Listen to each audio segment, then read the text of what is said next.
चंद्रशेखर आजाद भी वही काम कर रहे हैं, केजरीवाल जी भी वही काम कर रहे थे और नरेंद्र मोदी जी भी वही काम कर रहे हैं। सबसे बड़ी कमी तो मुझे ये दिख रही है कि सिर्फ चंद्रशेखर भाई के चेहरे पे चुनाव लड़ा गया और जो प्रत्याशी थे उन्होंने अपने दमखम पे चुनाव बहुत कम लड़ा। चंद्रशेखर आजाद ऐसे व्यक्ति हैं जिन्होंने अपने कॉन्स्टिट्यूंसी से जो जीता है रिकॉर्ड मतों से जीता है। ये दिल्ली की जो जनता है ना इसने बाबा साहब का कभी साथ दिया, ना ही मान्यवर साहब कांसीराम का साथ दिया, ना इसने आदरणीय बहन जी का साथ दिया और ना ही अब ये चंद्रशेखर भाई का साथ दे रहे हैं। अभी देखो कमी यही रह गई, अभी हमारा नेतृत्व है ना, अभी हमारा एक नहीं था, एक सांसद है, कोई विधायक नहीं है। बिहार में एक बेटी के पाँव में कीलें ठोक दी गई, उसे इतनी दर्दनाक तरीके से उसको टॉर्चर किया गया।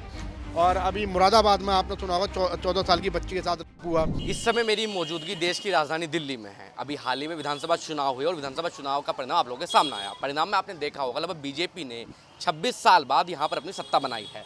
लेकिन चुनाव से पहले नगीना के सांसद चंद्रशेखर आजाद भी यहाँ पर चुनाव लड़ने आए। लगभग 15 से 16 सीटों पर यहाँ उन्होंने चुनाव लड़ा, अपने प्रत्याशी उतारे। लेकिन सबसे विचित्र बात क्या रही? सबसे विचित्र बात यह रही लगभग 15 जितनी सीटों पर उन्होंने अपने प्रत्याशी उतारे थे उतनी सीटों पर उनकी जमानत जब्त हो गई। अब मेरे पीछे देख सकते तमाम लोग दिल्ली के मौजूद हैं, उनकी पार्टी के कार्यकर्ता भी उनसे बातचीत करके सबसे बड़ा कारण क्या रहा कि इतना कम परसेंटेज वोट बैंक जहाँ जमानत जब्त होगी। नोटा से कुछ सीट तो ऐसी हैं जहाँ नोटा से भी कम वोट मिले हैं।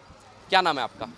मेरा नाम राजकुमार है। राजकुमार जी, मुझे आप एक बार बताइए, जब हम तमाम दिल्ली चुनाव को कवर कर रहे थे, चंद्रशेखर रोड शो कर रहे थे, रैलियां कर रहे थे, बहुत एक जनसमूह उनके साथ दिखाई दे रहा है, जब वोट की बात आई तो जमानत जब्त हो गई। बिल्कुल मैं आपकी बात से सहमत हूँ और ये बड़ा दुर्भाग्यपूर्ण है। और जो सच्चाई है वो यही है कि रिजल्ट बहुत ख़राब आया। उम्मीद से बहुत ज़्यादा कम हमारा जो रिजल्ट आया है, मैं इसको बिल्कुल स्वीकार करता हूँ। और कहीं ना कहीं इसमें नाकामयाबी रही है। मैं मतलब ये चुनाव जो पूरा है वो मुझे लगता है कि ज़्यादातर लोगों ने इस विषय पे लड़ा कि चंद्रशेखर भाई के फेस पे ही चुनाव लड़ा। सबसे बड़ी कमी तो मुझे ये दिख रही है कि सिर्फ चंद्रशेखर भाई के चेहरे पे चुनाव लड़ा गया और जो प्रत्याशी थे उन्होंने अपने दमखम पे चुनाव बहुत कम लड़ा। सबने सिर्फ ये चुनाव जो लड़ा कि भाई चंद्रशेखर के फेस पे चुनाव लड़ा, क्योंकि जो चंद्रशेखर भाई की पॉपुलरिटी है पूरे देश के अंदर आजकल हम देख रहे हैं कि यूथ में जितनी पॉपुलरिटी है, खासतौर पर बहुजन समाज में और बहुजन समाज के सभी लोग, सभी वर्गों में, आप अगर गुजरों में कहें, जाटों में कहें, मुस्लिमों में कहें, दलितों में कहें, तो सभी वर्गों में चंद्रशेखर भाई की पॉपुलरिटी बहुत ज़्यादा है देश के अंदर। अब दिल्ली में जो हमारे जो भी हमारे प्रत्याशी थे, मुझे लगता है कि उन्होंने कहीं ना कहीं तक सिर्फ यही चाहा कि हम चंद्रशेखर भाई के फेस पे चुनाव लड़ें। उन्होंने ग्राउंड पर वो काम नहीं किया और जो काम होना चाहिए था वाकई में, मतलब जितने चुनाव होता है। तो एक तो सबसे बड़ी कमजोरी ये रही है। दूसरी ये भी रही है कि भाई दिल्ली की जनता भी, मैं समझता हूँ कि दिल्ली की जनता का मूड भांपना बड़ा मुश्किल है। दिल्ली में मिक्सित आबादी है, लेकिन दिल्ली में मिक्सित आबादी में भी मैं आपको बता दूं, जिस प्रकार अगर देखा जाए, दिल्ली भी एक ऐसा राज्य है जिसमें बहुजनों का जमावड़ा है पूरी तरीके से। 12 सीटें ऐसी हैं जो बिल्कुल रिजर्व सीटें हैं, 12 सीटें रिजर्व सीटें हैं। अब मुश्किल ये है कि 12 सीटों पर भी आप जमानत, वहाँ पर भी हमारी नहीं बची। कहने का मतलब है अब हमें ये सोचना पड़ेगा, जहाँ दलित बाहुल्य क्षेत्र हैं वहाँ पर भी जमानत जब्त है। तो कहीं ना कहीं तक हम दलितों में भी वो छवि बनाने में कामयाब नहीं हो पाए हैं, या फिर शायद समाज अभी तक उस तरीके से, दिल्ली का खास तौर पे, दिल्ली का शायद दिल्ली की जो जनता है ना इसने बाबा साहब का कभी साथ दिया, ना ही मान्यवर साहब कांसीराम का साथ दिया, ना इसने आदरणीय बहन जी का साथ दिया और ना ही अब ये चंद्रशेखर भाई का साथ दे रहे हैं। क्योंकि दिल्ली की आबादी को खाने को, पहनने को, हर चीज़ से ये बहुत अच्छी सुविधाएं मिली हुई हैं, सब संपन्न लोग हैं, तो इन्हें वो दर्द नहीं, इनके सीने में वो दर्द नहीं है, वो शोषित वाला दर्द नहीं है वाकई में। और मोस्टली बात ये भी है कि दिल्ली में लगभग, मैं जहाँ तक जानता हूँ कि 40 से 50% जनसंख्या, बल्कि इससे ज़्यादा ही मान के चलिए कि 50 से 60% जनसंख्या जो दलितों की है, वो कहीं ना कहीं अपनी कास्ट छुपा के भी रहते हैं। सरनेम ऐसे जोड़ लिए गए हैं जिससे ये, मैं आपको सच में बताऊं कि कहीं कहीं तो लोगों ने तिवारी, शर्मा, तोमर, आपने देखा होगा, ये सरनेम ऐसे जोड़ लिया। अच्छा, ये सरनेम वो सरनेम है जिनका टाइटल कहीं ना कहीं तक ब्राह्मणों के साथ जुड़ा हुआ है, तो ये सरनेम भी इन्होंने ले लिए। और ये ऐसा नहीं है कि ये जातिवाद को तोड़ने का वो है कि भाई हम जातिवाद खत्म करना चाहता है, ये सरासर अपनी जात को छुपाने का एक एजेंडा है। जो मथुरा में अभी 2 बहनों की बारात रोकी गई, उनके ऊपर कीचड़ फेंका गया। अच्छा, दुर्भाग्य की बात यह है कि वो भी बहुजन समाज के लोग हैं जिन्होंने दुर्घटना करी, यादव समाज के लोग हैं जिन्होंने दुर्घटना करी है, क्योंकि उन्हें पता ही नहीं है। मान्यवर साहब काशीराम ने जब ये शब्द बनाया था ना बहुजन तो ये बहुजन सिर्फ दलितों के लिए नहीं बना था, ये SC ST माइनॉरिटी और कई समुदायों को OBC कई समुदायों को जोड़ कर बहुजन शब्द को उन्होंने चुना था। लेकिन आज जो यादव हैं, जो गुर्जर हैं, जो जाट हैं, जो किसान जातियां हैं, जो मुस्लिम हैं, जो जैन हैं, जो सिख हैं, उन्हें ये पता ही नहीं है कि हम भी बहुजन समाज हैं। अच्छा, दिल्ली की जनता को दर्द नहीं है कि भाई मथुरा में क्या हुआ, मेरठ में क्या हुआ, अभी पिटाई हुई, बिहार में एक बेटी के पाँव में कीले ठोक दी गई, उसे इतनी दर्दनाक तरीके से उसको टॉर्चर किया गया। और अभी मुरादाबाद में आपने सुना होगा 14 साल की बच्ची के साथ हुआ। अयोध्या में एक दलित बच्ची के साथ हुआ, उसके साथ भी बहुत ब्रूटल तरीके से हुआ। और ऐसी घटनाएं एक नहीं है, 87 पर डे, और अनरजिस्टर्ड इससे और ज़्यादा होंगे। क्या नाम है आपका? मेरा नाम है चौधरी नवीन कुमार जाटव। नवीन भाई, मुझे आप एक बार बताइए, चुनाव का परिणाम आप लोगों के सामने आया, दुख हुआ चुनाव के परिणाम को देखते हुए? कम सीटों पर चुनाव लड़े, लेकिन जब भी जमानत जब्त हो गई। हाँ जी, दुख हुआ, जमानत भी जब्त हुई हैं, लेकिन यह है कि पहले से लेकिन बदलाव तो आ रहा है, इसमें कोई दो राय नहीं है। समाज जाग भी रहा है, ऐसी बात नहीं है। जो कल तक कभी जय भीम मतलब बोलने से जो कतराते थे, आज खुलेआम जय भीम बोलते हैं, ठीक है जी, और बदलाव हो रहा है धीरे धीरे। लेकिन आप मुझे बात बताइए, जब मैं दिल्ली चुनाव कवर कर रहा था, चंद्रशेखर आज़ाद की रैली हो चाहे एक रोड शो हो, बहुत बड़ा जनसमूह दिखाई देता है उनके साथ, बहुत बड़ा जनसमूह। मतलब समय का आपको मिलना भी है तो कम से कम 100-150 लोग उनके आसपास ही रहते हैं, जब भी वो कहीं खड़े होते हैं। तो जब वोट की बात आती है, चाहे मैं यहाँ की बात करूँ, यूपी के उपचुनाव की बात करूँ, लेकिन जब वोट का परसेंटेज देखा जाता है, वो बड़ा ग्राफ गिरता जा रहा है लगातार, नगीना उसके लोकसभा चुनाव के बाद से। वो थोड़ा सा ये हो रहा है कि हमारा जो SC ST OBC जो समाज है ना, अभी वो पूरी तरीके से एक मंच पे इकट्ठा नहीं हो पाया अभी तक। सभी जगह जो है वो बिखरा हुआ है समाज। SC ST OBC जो है सभी जो है अलग अलग पार्टियों में, सब में जो है जुड़े हुए हैं। तो जो है इसी कारण जो है ये जो कमी जो रही है, जिस दिन समाज जो है एक मंच पे SC ST OBC, जिस दिन एक समाज आ जाएगा एक मंच पे, उस दिन जो है सत्ता जो है अपने हाथों में होगी। उम्मीद है आगे बदलाव होगा। हाँ जी, आगे बदलाव होगा और हो रहा है बदलाव। ठीक है, आपका क्या नाम है? मेरा नाम अनुराग झा है। अनुराग भाई, मुझे एक बार, मैं तमाम लोगों से बातचीत कर रहा हूँ। आज़ाद समाज पार्टी चुनाव लड़ी हुई, आपके सामने देखा होगा आपने, दिल्ली में लगभग 15-16 सीटों पर चुनाव लड़ी और 15-16 सीटों पर जमानत जब्त हो गई। क्या कहना चाहेंगे आप? किसका जमानत जब्त हो गया? चंद्रशेखर आज़ाद के जो प्रत्याशी थे, आज़ाद समाज पार्टी के जो प्रत्याशी थे, उनकी जमानत जब्त हो गई है। नहीं, उसका वजह है ना, उसका आप ये देखिए कि OBC का जो वोट परसेंटेज है वो दिल्ली के अंदर क्या है, तो उसी के हिसाब से वोटिंग हुआ होगा। तो जमानत जब्त उनके इस वजह से हुई। चंद्रशेखर आज़ाद ऐसे व्यक्ति हैं जिन्होंने अपने कॉन्स्टिट्यूंसी से जो जीता है, रिकॉर्ड मतों से जीता है।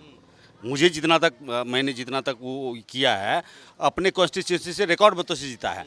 लेकिन दिल्ली में अगर सरकमस्टांसेस ऐसे हैं, इस तरह के हैं कि शायद हो सकता है कि उनके वोटर ज़्यादा ना हो, जिस वजह से उनको वोट परसेंटेज उनका कम हुआ और वो इस तरह की जो है रिजल्ट आया है। जब मैं तमाम लोगों से बातचीत कर रहा हूँ कि समाज की हिस्सेदारी तो आप अच्छी खासी बता रहे हैं। हर विधानसभा में, कितनी विधानसभा में आपने बड़ी हिस्सेदारी बताई है अपनी संख्या की? दरअसल पहली बात तो मैं ये बताना चाहूँगा कि भारत एक लोकतांत्रिक देश है, तो इसमें जो हमारे भाई ने एक बात बोली कि उनके लोगों की संख्या कम होगी। उनके लोगों से मतलब ये एक जो एजेंडा है ना, ये जो शिफ्ट कर दिया गया कि भाई इनके लोग, मतलब ये दलितों, सिर्फ दलित की पार्टी है, दलित ही वोट देगा। यहाँ पर चंद्रशेखर की वो बात नहीं होगी। चंद्रशेखर सिर्फ दलितों के लिए नहीं लड़ता। दिल्ली में 12 बाहुल्य सीटें हैं जिसमें दलितों की आबादी 70 से 75% तक। त्रिलोकपुरी में आप जाओगे, वहाँ पे 60% वोट जो है वो है दलित समाज का। इस विधानसभा में जहाँ आप अभी खड़े हुए हैं, इस विधानसभा में भी लगभग 30 से 35 हज़ार वोट है दलित समाज का। इसके बाद अगर आप यहाँ जाएंगे, करोल बाग जाएंगे, करोल बाग में कम से कम 60 से 65% वोट है। सीमापुरी विधानसभा हो गई आपकी, करावल नगर विधानसभा हो गई आपकी, गोकुलपुर विधानसभा हो गई आपकी, बदरपुर विधानसभा हो गई आपकी, नरेला विधानसभा हो गई आपकी। ऐसी कोई विधानसभा नहीं है जहाँ, नई दिल्ली विधानसभा हो गई आपकी। मैं बता रहा हूँ आपको, ऐसी विधानसभाएं हैं जहाँ पर 60 से 70% वोट जो है वो दलित समाज का है, और अगर बहुजन समाज का लगाएंगे तो वो 90% पहुँच जाएगा। उसके बावजूद ये रिजल्ट रहा है। तो कहीं ना कहीं ये देखना पड़ेगा भाई कमजोरी कहाँ रही है, कैसे रही है, और इस पर काम करना पड़ेगा, नहीं तो आने वाले हालात बहुत बुरे हो जाएंगे। तो जहाँ साहब, मुझे आप एक बार बताइए, चंद्रशेखर नगीना से जीते, अब तो खैर जगह जगह बिहार में भी चुनाव रहे, बिहार में भी अपने पैर पसार रहे हैं, वो भविष्य दिखता है चंद्रशेखर आज़ाद में आपको? देखिए डेफिनेटली दिखता है सब में, जितने भी लोग इस तरह के चुनावों में खड़े हो रहे हैं या अपना योगदान कर रहे हैं, डेफिनेटली दिखता है। और चंद्रशेखर आज़ाद भी बहुत अच्छा काम कर रहे हैं अपनी जगह पे, वो ठीक हैं।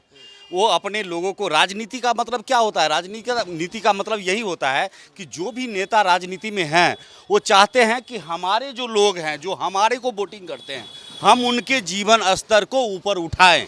और चंद्रशेखर आज़ाद भी वही काम कर रहे हैं, केजरीवाल जी भी वही काम कर रहे थे, और नरेंद्र मोदी जी भी वही काम कर रहे हैं। अब डिसाइड तो लोग करते हैं, प्रजातंत्र है यहाँ पे। डेफिनेटली भाई ने बिल्कुल ठीक कहा है कि यहाँ लोकतंत्र है, तो डिसाइड तो लोग करते हैं। तो लोगों ने वोट किया है, और जो वोट किया है और उसका जो रिजल्ट है हम सबके सामने है, और आने वाले समय में भी यही होने वाला है। अगर परसेंटेज की ही बात जैसे भाई ने किया कि 90% है, 70% है, 80% है, अरे भाई साहब वो आपको वोट तभी करेगा जब उस 80% के जीवन स्तर को ऊपर उठेगा। कि कोई भी प्रजातंत्र में या लोकतंत्र में लोगों के जीवन स्तर को जो पार्टियां उठाएगी वही जीतेगी, वही राज करेगी। क्या नाम है आपका? मेरा नाम चौधरी कुशल जाटव है। आप मुझे एक बात बताइए कुशल भाई, अभी चुनाव हुए, चुनाव का परिणाम भी आप लोगों के सामने आया, बड़ा जनसमूह था, बहुत हाई हुल्ला था कि 1-2 सीट तो जीत ही जाएंगे, लेकिन चुनाव में हुआ क्या एकदम? देखिए हमारे अभी जो कार्यकर्ता हैं ना, यहाँ पे सक्षम कार्यकर्ता नहीं है। कार्यकर्ता हैं अभी, छोटे कार्यकर्ता हैं, पार्टी नहीं है, तो अभी इतना प्रचार नहीं हो पाया जिस हिसाब से इलेक्शन लड़ रहे थे। पर हाँ, हमने फिर भी हिम्मत दिखाई, हमने अपने प्रत्याशी को उतारा, 15 सीटों पर प्रत्याशी को उतारा। गोकुलपुरी हो गई और यहाँ त्रिलोकपुरी हो गई, प्रत्याशियों ने बहुत अच्छा प्रदर्शन भी किया है, ऐसी बात नहीं है। जहाँ मेहनत की, पर मेहनत की कमी रह गई, अगली बार ये भी पूरी करेंगे। कमी क्या है कि कमी मुझे बता दीजिए आप। कमी देखो, कमी यही रह गई, अभी हमारा नेतृत्व है ना, अभी हमारा एक नहीं था, एक सांसद है, कोई विधायक नहीं है।